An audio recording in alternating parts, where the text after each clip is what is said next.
I mean, we're just so excited for her. In those first 2 weeks, things are going like really smoothly. But after 2 weeks, just like none of it fit anymore. She's nonverbal. She's also a pretty clumsy girl. We met with a specialist, and that's when they said, she has autism. When I first came to Michigan, I had asked the dean to actually keep it private. But then obviously there was this turning point of like, all right, we're just gonna stop hiding it and let everybody know. I was really struggling to build a relationship with Ada. She wanted nothing to do with me.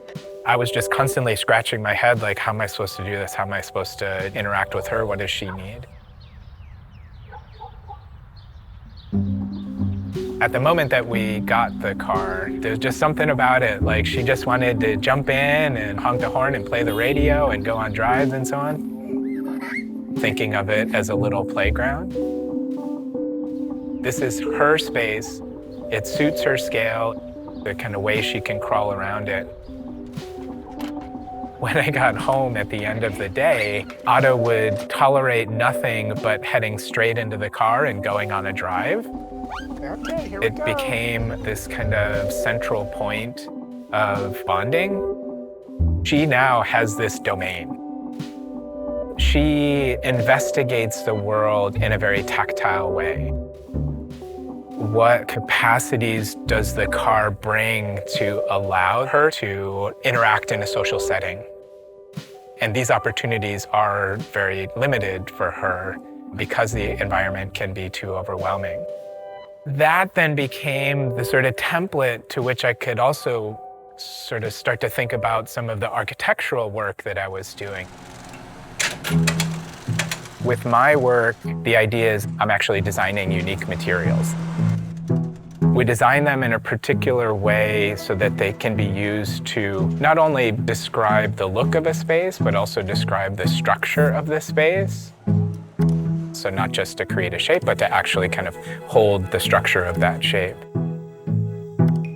Thinking about Ada, like, well, what if she was in one of these spaces? She could pull on it and twist it and stretch it and squeeze herself. How can we create these environments as a moment by which children with autism and neurotypical children can come together? I had a certain understanding of the interrelationship between environment and human behavior with my daughter, but it stops at my daughter. So I wanted to find somebody where it could go beyond that. And it was at that point that I started to build the team and to really start to play out that exploration.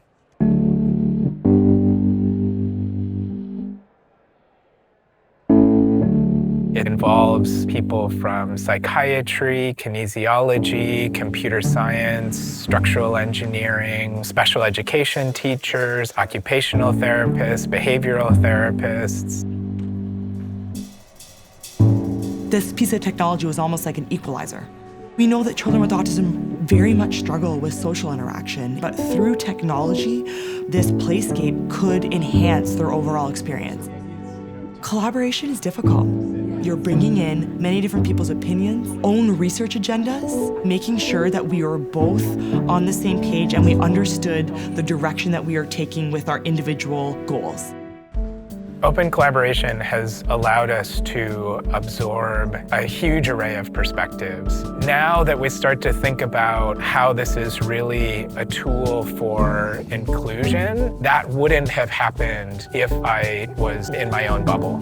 The easiest way to explain it is this big, stretchy interactive surface that creates a magnified sensorial experience. It allows children with autism to deal with the stresses and anxieties that can be common in normative architectural environments. Ada and I kind of climbed into the structure and she found the way that she wanted to use it. She's got this huge smile on her face. She's like ready to do it all over again. How it becomes a place at which children with autism and neurotypical children can convene, that's the moment we're at to answer that question.